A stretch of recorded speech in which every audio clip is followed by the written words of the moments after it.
बिस्मिल्लाहिर्रहमानिर्रहीम। नाज़रीन कराम, आज इंग्लैंड की शिकस्त के बाद पाकिस्तान का वर्ल्ड कप का सफर तमाम हुआ। अब इंशाल्लाह खैरियत से हमारी टीम जो है, खिलाड़ी जो है वापस आ जाएंगे।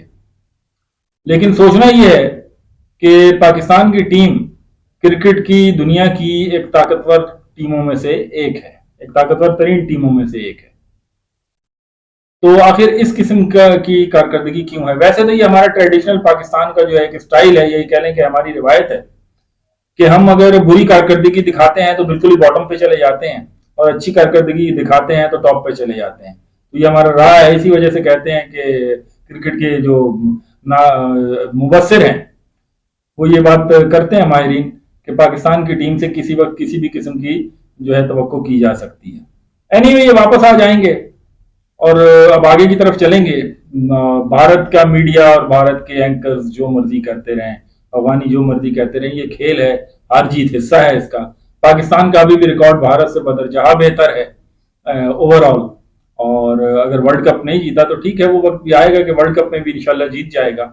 लेकिन अब जिस किस्म की वो इंडिया वाले बात करते हैं, तो मैं उनको सिर्फ एक छोटी सी बात याद दिलाना चाहता हूँ कि आप लोगों का ज़र्फ तो हमने देखा है, और दुनिया को भी याद होगा शायद, कि शारजा में जब आप लोग खेला करते थे पाकिस्तान से, तो उस वक्त 7-7 8-8 साल पाकिस्तान ने आपको जीतने न दिया।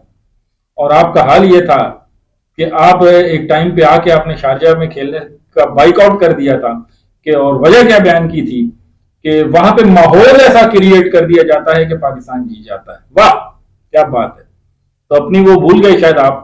तो आपका ज़र्फ तो इतना है, आपकी स्पोर्ट्समैनशिप इतनी है। बहरहाल, एक घटिया और एक छिछोरा किस्म का मुखालिफ है, तो छोड़ दीजिए उसको। और अफगानी जो है उनकी तो क्या बात की जाए कि मोहसिन कुशी और बिरादर कुशी और खुदगर्जी में शायद ही कोई और कौम होगी जो इस कौम का मुकाबला कर पाए।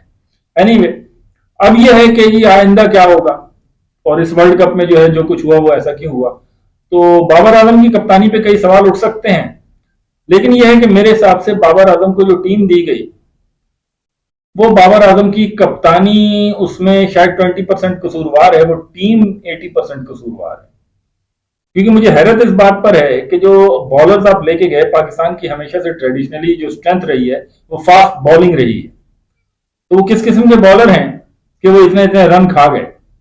सबसे बड़ी बात यह है कि लेस देन 100 आपने अगर जो है वो 4 खिलाड़ी आउट कर दिए हैं, तो अब वो 300 प्लस अगर बनवा देते हैं, तो उसका मतलब आपकी बॉलिंग कमजोर है और आपके बॉलर्स जो हैं वो विकेट्स नहीं निकाल पा रहे। एक तो ये चीज है। दूसरी बात यह है कि चीफ सेलेक्टर जो बनाए गए इंजमामुल हक साहब, बहुत जबरदस्त, बहुत अजीम क्रिकेटर हैं। पाकिस्तान के one of the best cricketers Pakistan has ever produced. मैं बड़ा फैन हूं उनका, बहुत जबरदस्त इंसान भी हैं, बड़े प्यारे इंसान भी हैं। लेकिन देखिए, हर बंदे की क्वालिटी नहीं होती। इंजमामुल हक को चीफ सिलेक्टर बना देना, यह देखना जरूरी था कि यहां पे एक ऐसा शख्स चाहिए कि जिसमें मर्दम शनासी का, टैलेंट शनासी का, टैलेंट को पहचानने का वो हो। जरूरी नहीं है कि कोई बहुत अच्छा बैट्समैन या क्रिकेटर है, बहुत टॉप का रहा अपनी दौर में, तो उनका रिकॉर्ड भी बहुत अच्छा हो, तो वो इस किस्म की मर्दम शनासी का भी माहिर होगा। जरूरी नहीं है ये। और मेरे हिसाब से यही हुआ है। Inzamam was not suitable for this kind of job.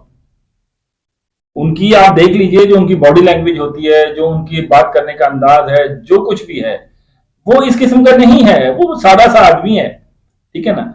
और इस किस्म, बस उसमें उनमें ये टैलेंट था कि वो एक कुदरत ने उनको एक बैट्समैन का, एक बैटिंग का, क्रिकेट का गैर मामूली टैलेंट दे रखा था, उससे वो आगे आए। और वो माशाल्लाह बहुत बेहतरीन उनकी परफॉर्मेंस रही हमेशा से। लेकिन वही बात है कि सिलेक्टर के लिए ना, और इवन चीफ सिलेक्टर के लिए, टीम सिलेक्ट करने के लिए, तो वो ऐसा बंदा जरूरी चाहिए जिसको इस चीज की नो हाउ हो कि proper man for proper post, proper man for proper job, proper player for proper role. इस किस्म की जिसको सेंस होगी इन सब चीजों की, उसको बनाया जाना चाहिए। तो वैसे तो पीसीबी से क्या उम्मीद की जाए। पिछले 20 साल से तो मैं देख रहा हूं कि वही 15 से 20 लोग हैं जो घूम घूम के आते रहते हैं। लगता है पूरे 25 करोड़ में वही को क्रिकेट की समझ है। मुख्तलिफ ओहदों पे वही जो है ना, वो म्यूजिकल चेयर की तरह जो है आगे पीछे होते रहते हैं। अब क्या किया जाए इसका। और मैं हैरत भी ज्यादा भी हूं कि अशरे गुजर गए, वसीम अकरम को गए, वकार यूनुस को गए, शोएब अख्तर को गए, जावेद मियांदाद को गए, सईद अनवर को गए, मोहम्मद यूसुफ को गए, यूनुस खान को गए, लेकिन कोई दूसरा उनका रिप्लेसमेंट नहीं आया। कोई शोएब अख्तर दोबारा नहीं आया 25 करोड़ की कौम में, कोई वकार और कोई वसीम नहीं आया, कोई इमरान खान नहीं आया। वाई? 25 करोड़ की कौम क्या बांझ हो गई है? नहीं, ऐसा नहीं है। टैलेंट हंटिंग नहीं है, वो नजर नहीं है जो उसे ढूंढ सके। गली मोहल्लों में बेतहाशा बच्चे ऐसे हैं जिनमें टैलेंट हम आते जाते देखते हैं, लेकिन उनकी रसाई नहीं है, अप्रोच नहीं है। मियांदाद में और खान साहब में एक क्वालिटी शायद ये थी कि वो कोयले में पड़ा हुआ हीरा भी पहचान लिया करते थे। ये वसीम, वकार, आकिब, ये वो उसी किस्म के हीरे हैं जो उन्होंने कोयले में से निकाल के जो है वो पॉलिश कर दिए थे। तो ऐसे लोग अगर हों तो पाकिस्तान क्रिकेट आज भी टॉप पर जा सकती है।